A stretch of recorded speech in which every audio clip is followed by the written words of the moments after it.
Same, pero iba. We are number 106.7 Energy FM Pangga. Huwag mo sabihing radyo. Sabihin mo. Good morning, Luzon, Visayas at Mindanao, Metro and Mega Manila. Siyempre, good morning din sa napakaganda, napaka-sexy DJ Lindsay. Good morning. Hi, good morning. Wow.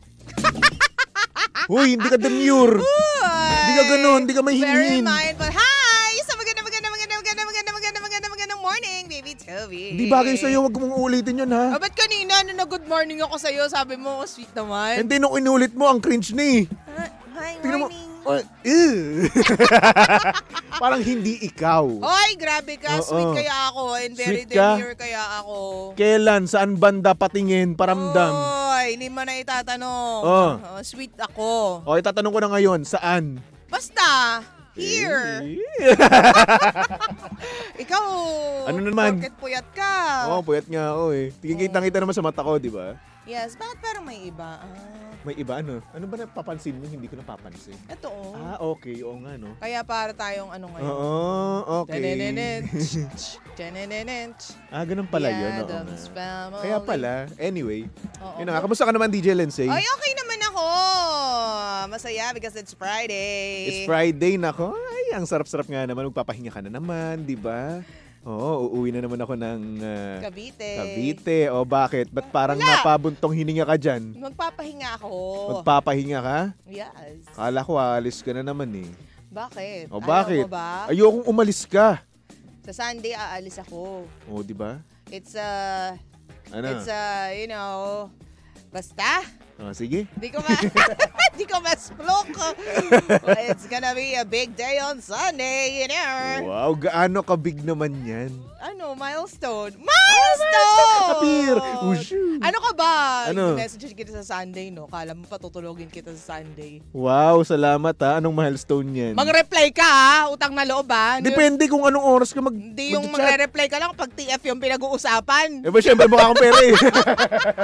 Ganyan si Toby kapag weekend, wag mo siya i-message kasi hindi siya mahawak ng telepono. Oo. Pero kapag TF ang pinag-uusapan, kahit weekend, kahit holiday, kahit naka-live pa siya, magre-reply Syempre. siya. At kahit nakalive na ako, pupuntahan ko pa rin yan at kukunin ko pa rin yung TF na yan. Kaya, Ganun. Pumunta ka ba dito? Hindi naman na. Pumunta ako dito. Nung nakaraan? Nung nakaraan, pumunta ako dito Monday, di ba? Iba.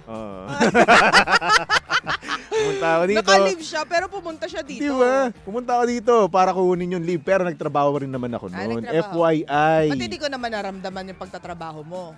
Kasi wala ka na dito. Umalis na pala Oo, ako. mga hapon na ako nandito kasi. Anong oras ka ba kasi umaalis dito? Di ba? 11. Di ba? On the dot, di ba? Hoy, hindi! Ang kapal ng mukha mo. Talaga ba? Oo, Promise? minsan 11:05. Oo, di ba? Grabe, no? Bakit ba? Ano naman ngayon? Wala po. Sinasabi akala ko lang ko kung may anong oras ka umaalis dito, di ba? Problema ka dyan eh. Wala po ang problema doon, oo. Oy, mag-good morning tayo, Baby Toby, sa lahat ng mga nagme-message natin on Facebook. Gandang umaga rin sa inyo. Gandang umaga po sa inyo. Sa mga pangga natin dyan sa comment section. Good morning po sa inyo lahat. Hello kay Majestic Marie, good morning. And kay Dre, sabi niya, Ekative. Hindi, Etivac kasi yun. Etivac yun. Etivac, hindi Ekative. Etivac. Marunong pa kayo sa akin, kabitenyo ko. Ako din. Oo nga pala, no? Half. 50%. Ay, hindi ka puro. Doon Hindi. ka. At least 50%. Racist, no? Doon ka. Ala Ay, nyo. nako. Anyway, good morning din kay Baby Rodriguez. Sana all, baby. Oo. Ay, nako. Anyway. May problema ka ba? Ha? Problema ba tayo? Madami! Hindi. Oo. Hindi yung problema mo, yung problema pala ng sender. Meron. Ito na nga, DJ Lindsay. Ano yung yun? ating sender niya, meron siyang jowa na Oh. gamer. Di ba ka ikaw yan? Ay, hindi ako yun. Wala akong jowa, una sa lahat. Uy. Diyos ko. Oh. Anyway, meron nga siyang jowa or boyfriend na gamer na kung saan inaakit niya na nga daw, hindi daw nagpapaakit. Oo. Hard to Ayaw. get. Hard to Oo. get. Pero dati naman daw, kapag inaakit naman daw, inaalisan daw yung keyboard at saka mouse. Ngayon hindi na. Nagbago na daw, no? Ay, baka may mas nagpapainit sa kanya dun Ayun sa na game nga. yun. Ito nga sinabi ko kanina, what if nga naman, di ba? Kapag doon sa game na yun, meron siyang kadugo. Di ba? Laganap yan sa mga gamer eh. Di ba? Kapag kapag naglalaro sila, may kaduo pa na babae na opposite gender, ganun. Tapos ang sweet-sweet nila, di ba? Babanat pa dito, babanat pa doon, ganun. Pero nasa katauhan yun ng jowa mo, sa tingin mo ba kaya kang lokohin ng jowa mo? Nako, yun Di nga naman, ang tanong doon eh. Di ba, Baby Toby, ang gamer ba manloloko? Uy, hindi! Hindi nga, karamihan ng kilala mo. Well, Merong mga ganun. Pero hindi naman lahat ng mga gamer manloloko. Yung iba talaga, wala lang talaga silang magawa, no? Pang-release lang talaga nila yun ng stress, di ba? Ganun nila ginagawa yan. At meron din naman na minsan ginagawa nilang kalandian ang paglalaro. Ayun nga. Ganoon na kung saan naghahanap sila ng mga kaduo nga, di ba? Tapos araw-araw, gabi-gabi silang maglalaro, di ba? Tapos syempre may konting banat na rin naman doon na nangyayari. Oo. Pero still, Baby Tobes, nasa katauhan pa rin yun ng jowa mo. Kung sa tingin mo maluloko ka, lolokohin ka ba niya? May history ba siya ng panluloko? Ganyan. Ay nako. Tapos minsan pa, eto pa no, ang ginagawa pang mga rason ng mga gamer dyan, buti nga games yung nilalaro namin, hindi babae. Para sa akin, 50-50 ako doon. Kasi una sa lahat, tama nga naman, no, na buti nga games yung nilalaro, hindi babae. Pero at some point, no, ba dapat no-brainer na yun na kapag nagkaroon ka ng jowa, hindi ka na maglalaro ng mga babae pa? Parang common sense naman yun eh.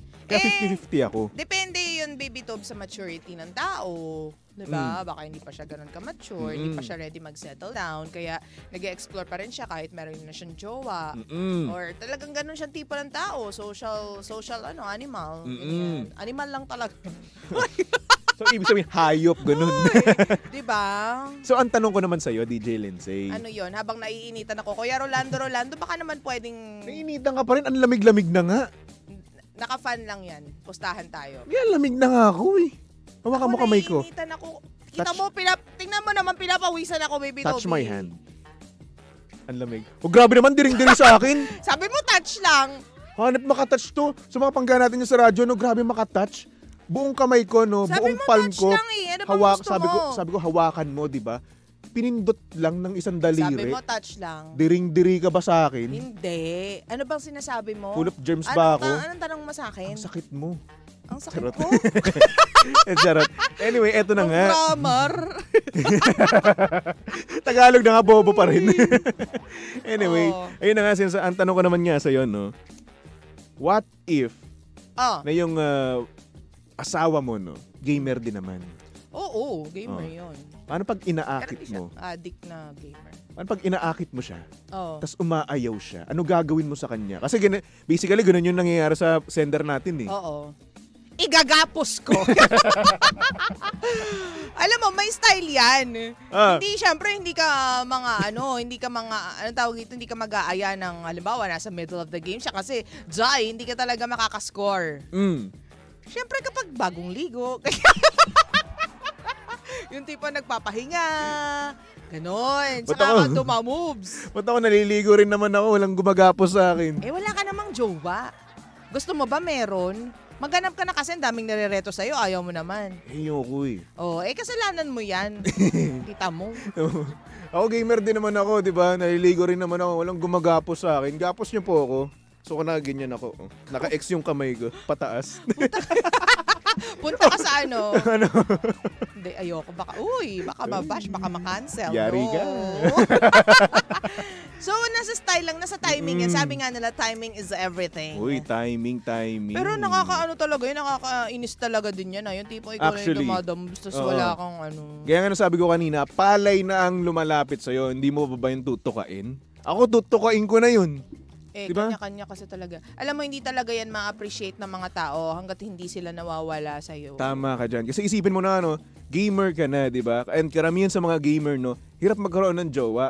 Di ba? So ngayon, meron ka ng jowa, gamer ka pa, pinapabayaan ka pa maglaro, di ba? Tapos lalapitan ka pa, di ba? Roromansahin ka pa. Ayaw mo pang pagbigyan. O pagbibigyan ko yun. Parang that's the dream. That's the dream. Oo. Oo nga.